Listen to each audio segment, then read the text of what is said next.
I was a husband, a father, respected doctor. My life was meticulously planned, every step leading me to the perfect future, but all it took was one moment. One patient to unravel everything he was.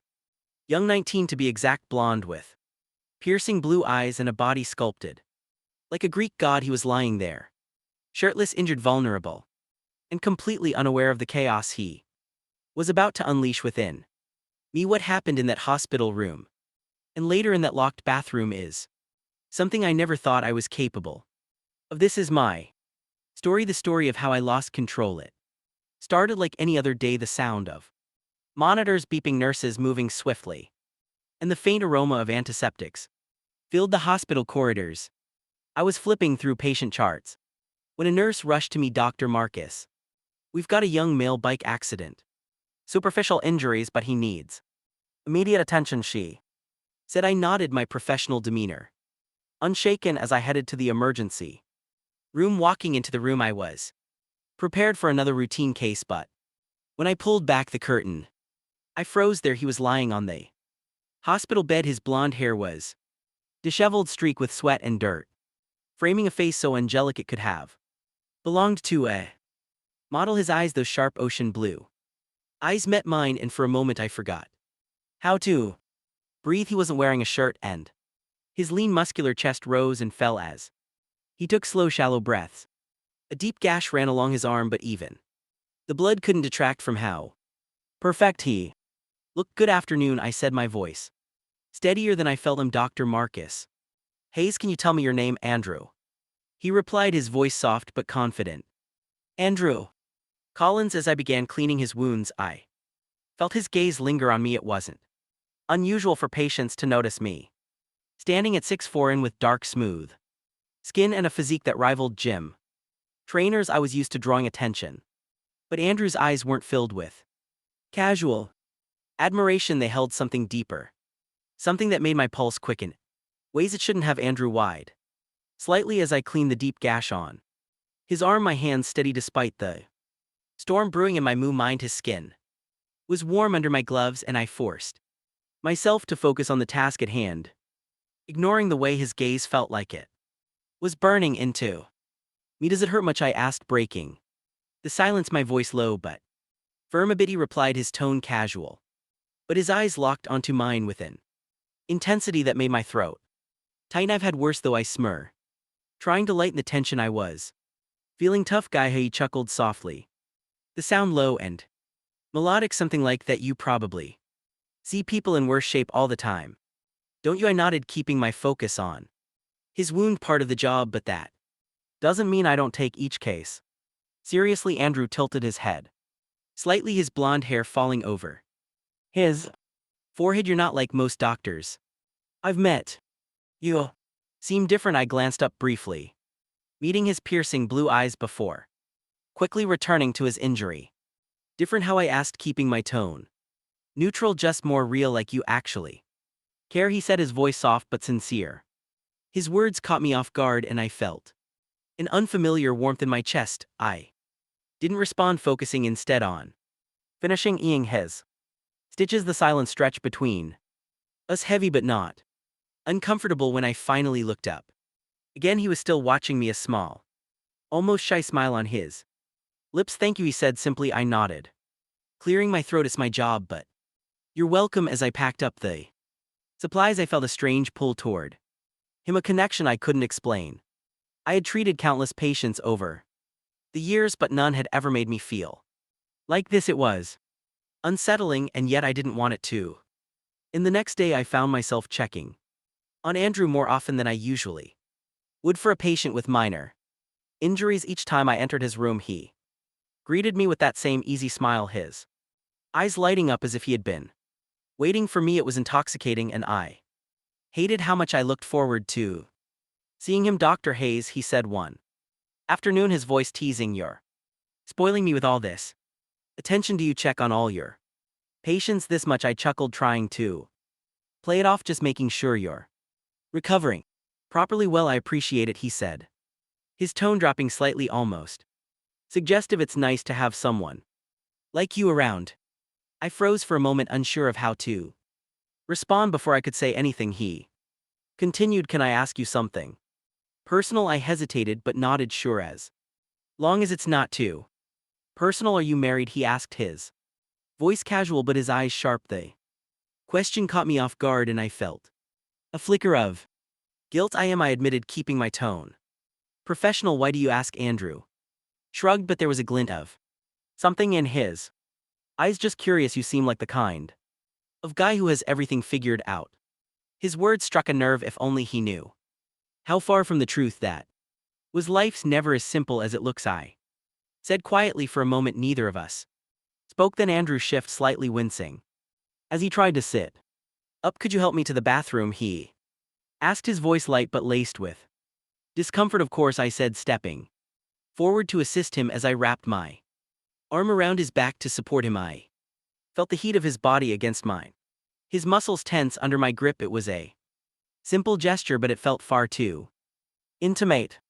I told myself it was nothing, just a patient needing help. But when we reached the bathroom and he closed the door behind us, the air between us shifted. His hand lingered on mine, and when I looked up, his eyes were locked onto mine, filled with something I couldn't deny any longer. The small, sterile bathroom felt suffocatingly intimate. The moment Andrew locked the door behind us, the sharp click of the lock sent a wave of unease through me, though I wasn't sure if it stemmed from the situation or the thoughts I couldn't seem to suppress. Andrew, I began, my tone firm, trying to reestablish a professional boundary. You didn't need to lock the door. I'm just here to help. I know, he interrupted softly, his voice cutting through my words like a whisper in the dark. His blue eyes, intense and unreadable, met mine as he leaned back against the sink. But I wanted to talk to you alone. My chest tightened and I felt my pulse quicken. This is inappropriate, I said, my voice lower now, almost apologetic. I'm your doctor. We can talk in your room with the door open. But that's the thing, Andrew said, his tone steady but laced with an edge.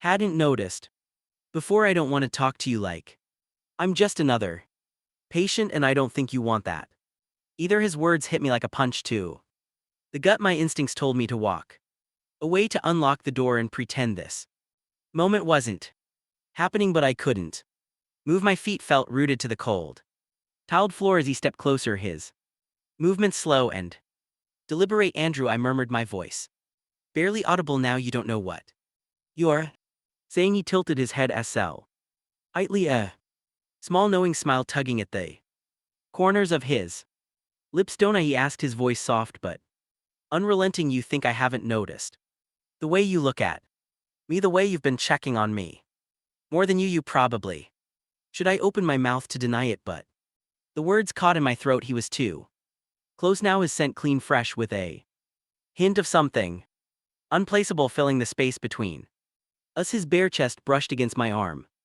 as he leaned in, and I felt my resolve crumbling under the weight of his presence. This isn't right, I said finally, though my voice lacked conviction. I'm married, I have a family. Andrew's smile faltered, but his gaze remained steady. I'm not asking you to leave your wife, he said quietly. I'm just asking you to be honest with yourself, with me. His words struck a chord I wasn't prepared to face. My entire life had been built on the foundation of controlling my emotions, my actions, my image. But here in this tiny locked bathroom, with a 19-year-old boy staring up at me like I was the only thing in his world, I felt that control slipping away. I began, but before I could finish, Andrew reached up and placed a hand on my chest, his palm resting against the fabric of my scrubs. The warmth of his touch sent a jolt through me, and I inhaled sharply, my body betraying me in a way I hadn't anticipated. You don't have to say anything, he said softly, his voice almost a whisper now. Just don't push me away. His hand moved slowly, tracing the outline of my chest, and I felt my breath hitch. I wanted to stop him, to push him away and walk out the door, but I couldn't. Every fiber of my being screamed at me to run, but I stood there, frozen, as his fingers brushed against the collar of my scrubs. I've never felt this way before, Andrew admitted, his voice trembling slightly now, as if the weight of his confession was too much to bear. I've never wanted anyone like this, and I can't explain why, but I think you Feel it too, I close my eyes trying to block out the chaos in my mind. Andrew. This isn't before I could finish. His lips were on mine, soft, warm, insistent. It was a kiss that demanded nothing and yet left me breathless, my hands instinctively gripping the edge of the sink behind me. The world seemed to tilt on its axis, and for a moment I forgot who I was, where I was, and everything I had spent my life trying to protect. When he pulled back, his blue eyes searching mine, vulnerable yet defiant. Tell me, you stop, he whispered, his voice barely audible, and I couldn't speak. The words wouldn't come. Instead, I reached up, my hand trembling as I touched his face, my thumb brushing against his cheek. His lips parted slightly, and in that moment I knew I had crossed a line I could never uncross. I don't know what came over me. The rational, disciplined part of my mind screamed for me to pull away, to stop this madness before it consumed everything I had worked so hard to build. But the moment Andrew's lips met mine, again soft and fervent, all reason melted away like snow under a burning sun. I kissed him back. At first it was tentative, an unsteady acknowledgement of the storm brewing inside me, but when his hands found their way to my shoulders, gripping the fabric of my scrubs with surprising force, something within me broke. The floodgates opened, and I gave in to the heat coursing through my veins. My hands, no longer trembling, found his waist, pulling him closer until there was no space left between us. His lips parted, inviting me in, and the kiss deepened the world outside, that locked bathroom fading into nothingness. His body was firm yet soft under my touch, a contrast that made my head spin. I had never felt anything like this before, this raw, unfiltered connection that seemed to defy logic and morality. When we finally broke apart, both of us were breathing hard, our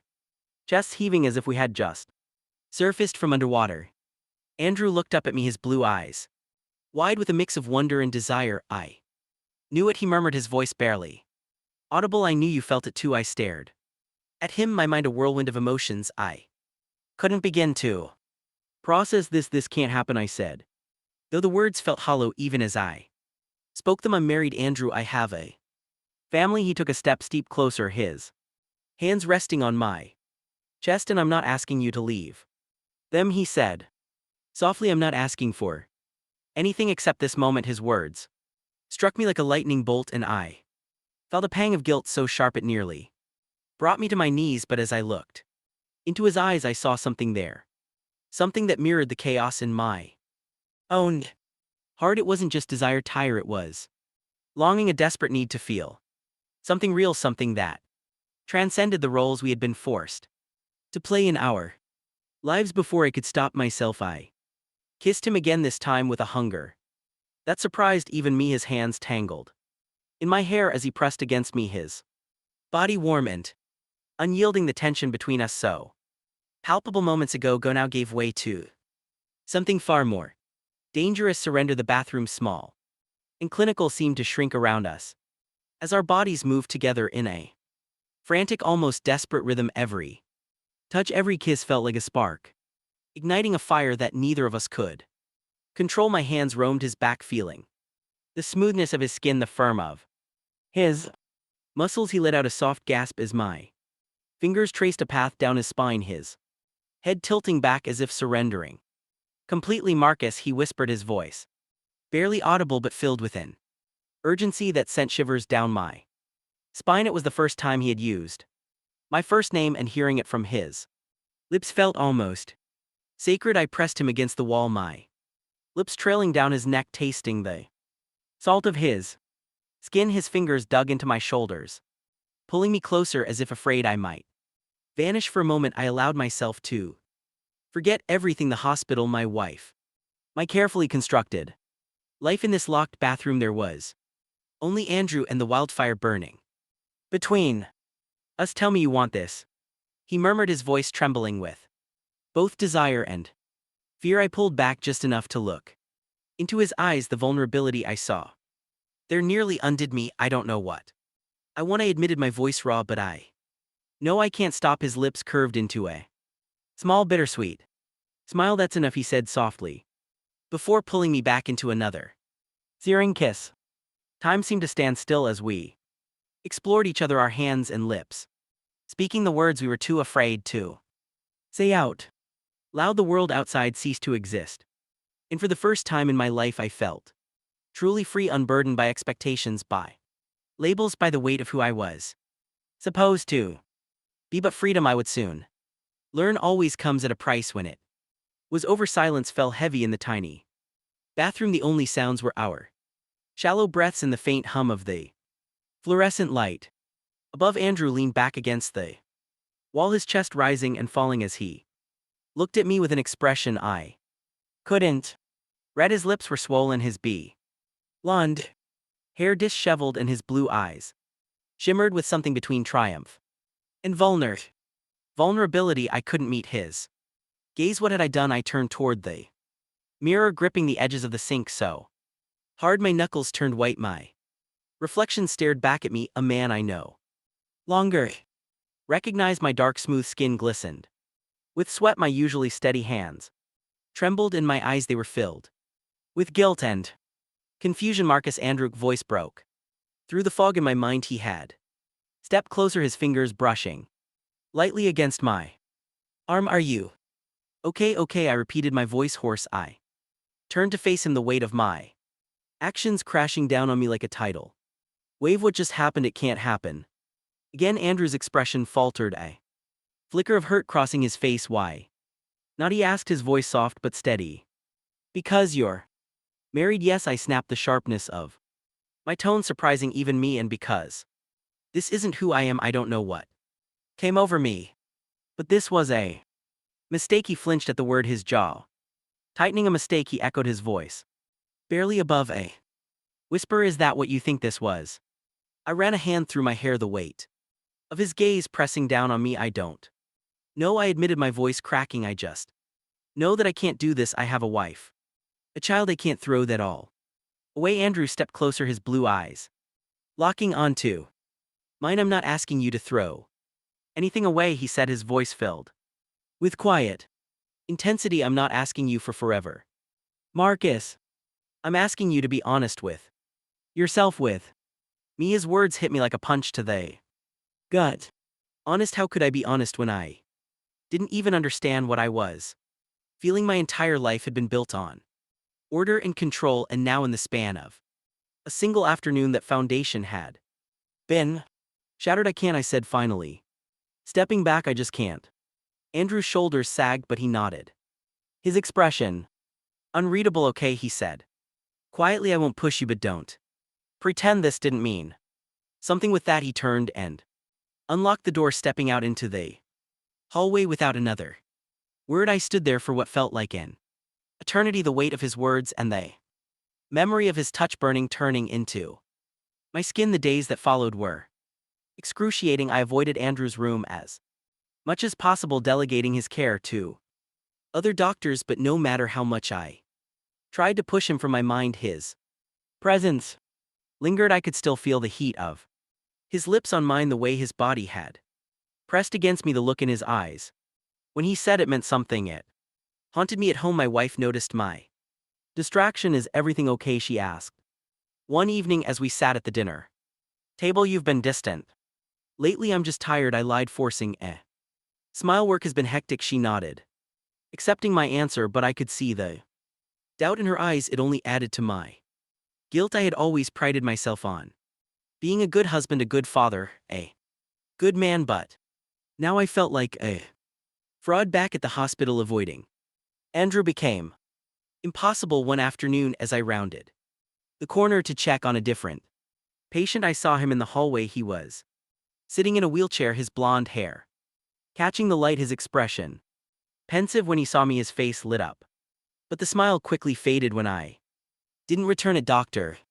Hayes, he called out, his voice hesitant. I stopped in my tracks, my heart pounding. Andrew, I said, keeping my tone professional. How are you feeling? Better, he said, his eyes searching mine. But can we talk? I don't think that's a good idea, I said, my voice tight. I'm your doctor.